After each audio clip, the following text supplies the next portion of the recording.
ನಾನು ಹೊರಗಡೆಯಿಂದ ಬಂದಿರೋನಲ್ಲ, ನಿಮ್ಗೆ ಗೊತ್ತಿಲ್ಲ. ನಾನು ನಿಮ್ಮ ಜಿಲ್ಲೆಯವರು, ನಿಮ್ಗೆ ಒಳ್ಳೇದಾಗಬೇಕು ಅಂತಾನೆ ನಾವು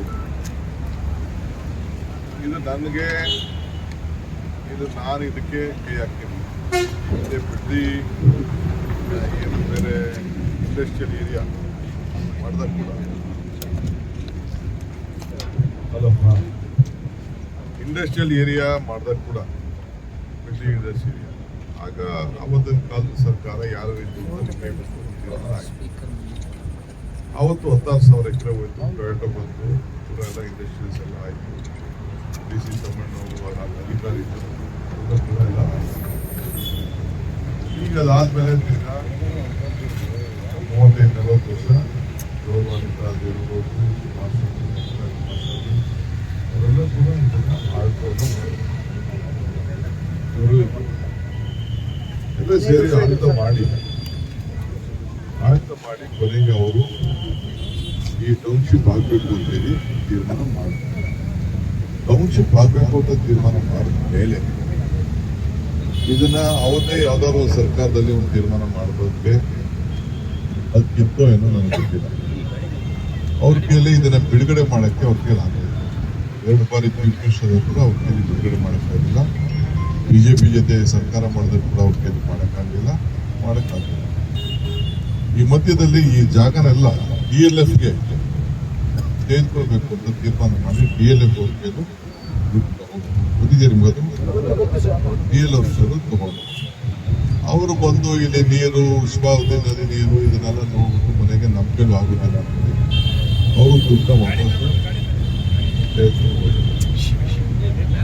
ಕಡೆ ಹೇಳಪ್ಪ, ಆಯ್ತಾಯ್ತು ಬಿಡುವಲ್ಲಿ ವಾಪಸ್ಸು ತೆಗೆದು ಹೋದ್ರು. ಈ ಮಧ್ಯೆ 9,000 ಎಕರೆ 9,600 ಎಕರೆಯಲ್ಲಿ 1,000 ಎಕರೆ ಇಂಡಸ್ಟ್ರಿಯಲ್ ಪರ್ಪಸ್ಗೆ 912 ರೈತರು ಒಂದು 10%, ಯಾರು ಒಂದು 10% ನಂಗೆ ಗೊತ್ತಿಲ್ಲ.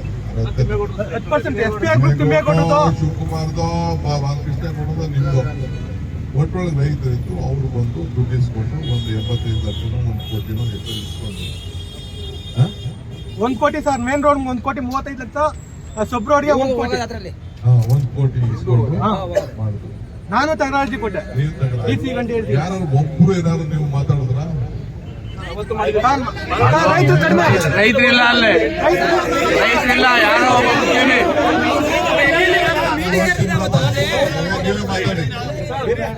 ರೈತರಿಲ್ಲ ಅಲ್ಲೇ.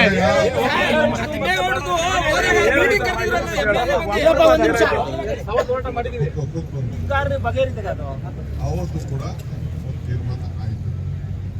ಅದಾದ್ಮೇಲೆ ಅವರು ಕೊಟ್ಟರು, ತಿಮ್ಮೇಗೌಡನೋ ಇನ್ನೊಬ್ಬರು ಕೊಟ್ಟರು. ತಿಮ್ಮೇಗೌಡ ಎಷ್ಟು ತಗೊಂಡ್ರು, ಏನ್ ಮಾಡಿದ್ರು ಈಗ ಅದೆಲ್ಲ ನಾನು ಚರ್ಚೆ ಮಾಡ್ಕೊಂಡು ನಮ್ಮ ಸರ್ಕಾರಿ ದಾಖಲೆ ಏನಿರೋದು ಇದಿದೆ. ನಮ್ಮ ಜಿಲ್ಲೆಗೆ ಗೌರವ ಬರಬೇಕು ಅಂತ ಈಗ ನೀವು ನನಗೆ ಅಧಿಕಾರ ನಮ್ಗೆಲ್ಲ ಅರ್ಜಿಗಳು ಕೊಡ್ತೀವಿ.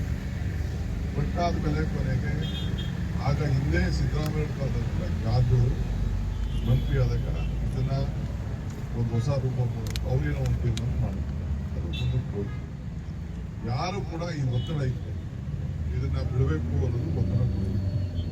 ಆದರೆ ಕಾನೂನು ಚೌಕಟ್ಟಿನಲ್ಲಿ ಇದು ಮಾಡಕ್ ಆಗುದಿಲ್ಲ ಅನ್ನೋದು ಬಂದ ಮೇಲೆ ಕೊನೆಗೆ ಈಗ ನಮ್ಮ ಕಾಲಕ್ಕೆ ಅದು ಬಂತು. ನಾನು ಅದಕ್ಕೆ ಯೋಚನೆ ಮಾಡಿದೆ. ಈ ಮಧ್ಯದಲ್ಲಿ ಮೊದಲು ಇದು ನೋಟಿಫಿಕೇಶನ್ ಆದಾಗ ಇದು ಗೈಡೆನ್ಸ್ ಮೇಲೆ ಬಹಳ ಕಡಿಮೆಗೆ ತೀರ್ಮಾನ ಆಯಿತು. ಹಿಂದೆ ನಮ್ಮ ಇಂಡಸ್ಟ್ರಿಯಲ್ ಏರಿಯಾ ಇದೆ, ಬಿಡ್ದಿ ಇಂಡಸ್ಟ್ರಿ 6 ಲಕ್ಷ, 5 ಲಕ್ಷ, 7 ಲಕ್ಷ, 8 ಲಕ್ಷಕ್ಕೆ ಯಾರು 8 ಲಕ್ಷದ ಮೇಲೆ ಒಬ್ರಿಗೂ ಜಮೀನು ದುಡ್ಡು ಕೊಟ್ಟಿಲ್ಲ. ನಂದು ಮೇನ್ ರೋಡಲ್ಲೇ ದುಡ್ಡಿತ್ತು, ದ್ರಾಕ್ಷಿ ತೋಟ ಇತ್ತು, ನೋಡಿದ್ದೀರಾ ನೀವು?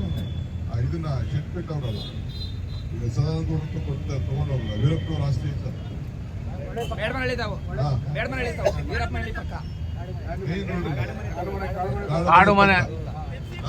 ನಂದು 12 ಎಕರೆ ನಂದು ಜಮೀನಿತ್ತು. ಆಗೇನು ಮಾಡೋದು ಆಯ್ತು. ಕೊನೆಗೆ ಅವ್ರಿಗೂ ಇಂಡಸ್ಟ್ರಿ ಇತ್ತು, ನಂದು ಮೇನ್ ರೋಡ್ ಇದೆ, ನಂದನ್ನು 18 ಲಕ್ಷ ತಗೋಬೋದು. ಆಯ್ತು, ಇದೇನು ಮಾಡೋಕ್ಕಾಗಲ್ಲ. ಈಗ ನಾವು ನಿಮ್ಗೇನಾದ್ರು ಮಾಡಿ ಸಹಾಯ ಮಾಡಬೇಕು ಅಂತ ಆಸೆ. ಬಾಲಕೃಷ್ಣ ಅವರು 100 ಮೀಟಿಂಗ್ ಮಾಡೋದು.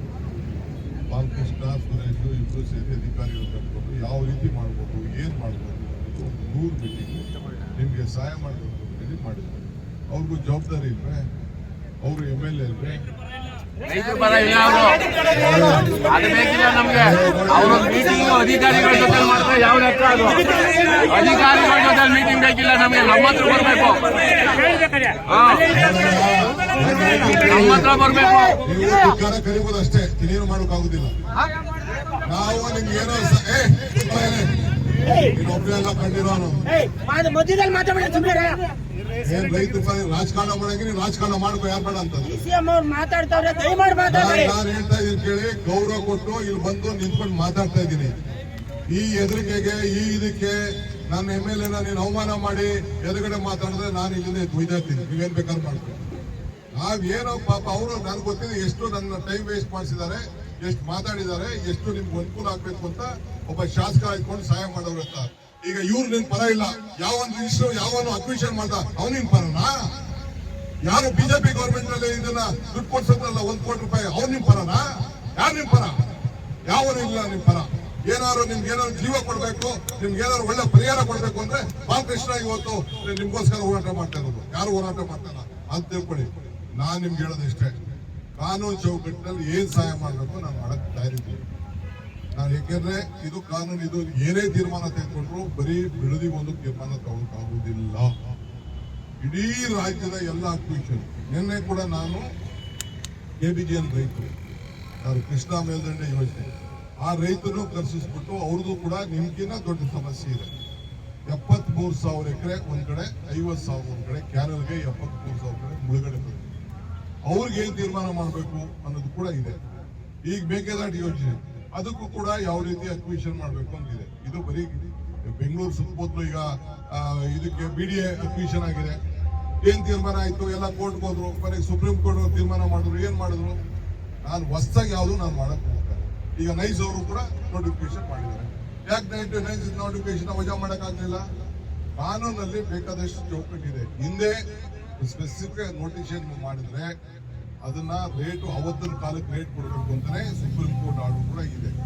ಆದ್ರೆ ನಾನು ಇವತ್ತು ಬೇರೆಯವ್ರಿಗೆ ನಾನು ಇದನ್ನೆಲ್ಲ ಮಾಡೋಂಥ ಸಂದರ್ಭದಲ್ಲಿ ಈಗ ಪೆರಿಫೆರಲ್ ರಿಂಗ್ ರೋಡ್ಗೆ ಉತ್ತರ ಭಾಗದಲ್ಲಿ ಏನು ಪೆರಿಫೆರಲ್ ನೈಟ್ಸು ಆ ಕಡೆ ಏನು ನೋಡಿದೆ, ಅದಕ್ಕೆ ನಾನು ಮೊನ್ನೆ ತೀರ್ಮಾನ ಮಾಡಿ ಕೋರ್ಟಲ್ಲಿ ಒಂದು ತೀರ್ಮಾನ ಇದ್ದು ಕೂಡ ರೈತರು ಹಾಳಾಗಬಾರ್ದು, ರೈತರಿಗೆ ಏನಾದ್ರು ಒಂದು ಪರಿಹಾರ ಕೊಡಬೇಕು ಅಂತೇಳಿ ಅವ್ರಿಗೆ ಜಮೀನು ಬೇಕಾದವ್ರಿಗೆ 20% ಜಮೀನು, ಕಮರ್ಷಿಯಲ್ ಬೇಕಾದವನಿಗೆ ಒಂದು ರೇಟು, ರೆಸಿಡೆನ್ಷಿಯಲ್ ಬೇಕಾದವನಿಗೆ 40%, ಕಮರ್ಷಿಯಲ್ ಒಂದು ರೇಟು, ಒಬ್ಬಂಗೆ ಡಬಲ್ ಪ್ರೈಸು ಅಂತೇಳಿ ಒಂದು ತೀರ್ಮಾನ ಮಾಡಿ ಒಂದು ಡಿಸಿಷನ್ ಕೊಟ್ಟಿದ್ದೀನಿ. ಈಗಾಗಲೇ ಬಂದು ರೈತರುಗಳೆಲ್ಲ ಪ್ರತಿಸ್ಕೊಂಡು ಅದಕ್ಕೆ 27,000 ಕೋಟಿ ರೂಪಾಯಿ ಸಾಲ ತೆಗೆದುಕೊಂಡು ಅದನ್ನ ನಾವು ಮಾಡ್ತೀವಿ.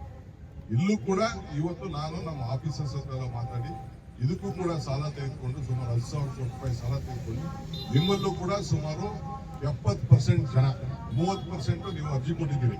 ಇದು ಆಗುದಿಲ್ಲ, ನೀವು ಯಾರು ಬಂದಿದ್ದೀರಿ ನೀವು ಆಗುದಿಲ್ಲ ಅಂತ ನೀವು ಅರ್ಜಿ ಕೊಟ್ಟಿದ್ದೀರಿ. ನಾನು ಇಲ್ಲ ಅಂತ ನಾನು ಹೇಳುದಿಲ್ಲ.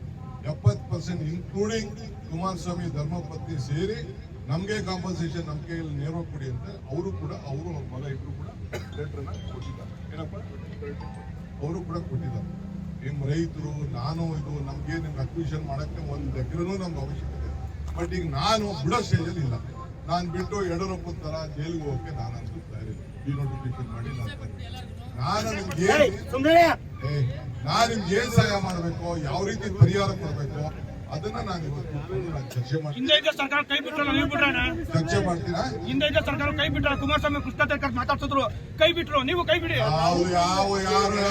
ಹೋಗಿದ್ವಲ್ಲ ಕೃಷ್ಣಗೆ, ನಾವೆಲ್ಲ ಹೋಗಿದ್ವಲ್ಲ ಕೃಷ್ಣಗೆ, ಹೋಗಿ ನಾವೇ ಆಮೇಲೆ ನೀವು ಕೂಡ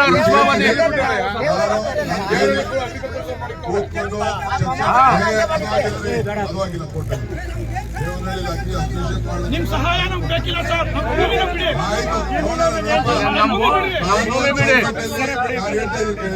ಸ್ವಲ್ಪ ಹೇಳ್ತೀನಿ, ಕಾನೂನು ಚೌಕಟ್ಟಲ್ಲಿ ನಿಮ್ಗೆ ಏನ್ ಸಹಾಯ ಮಾಡಕ್ಕಾಗ್ತದೆ ಮಾಡ್ತೀನಿ.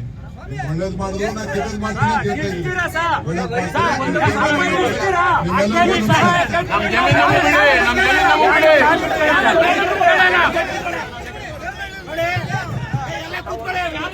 ಎಲ್ಲ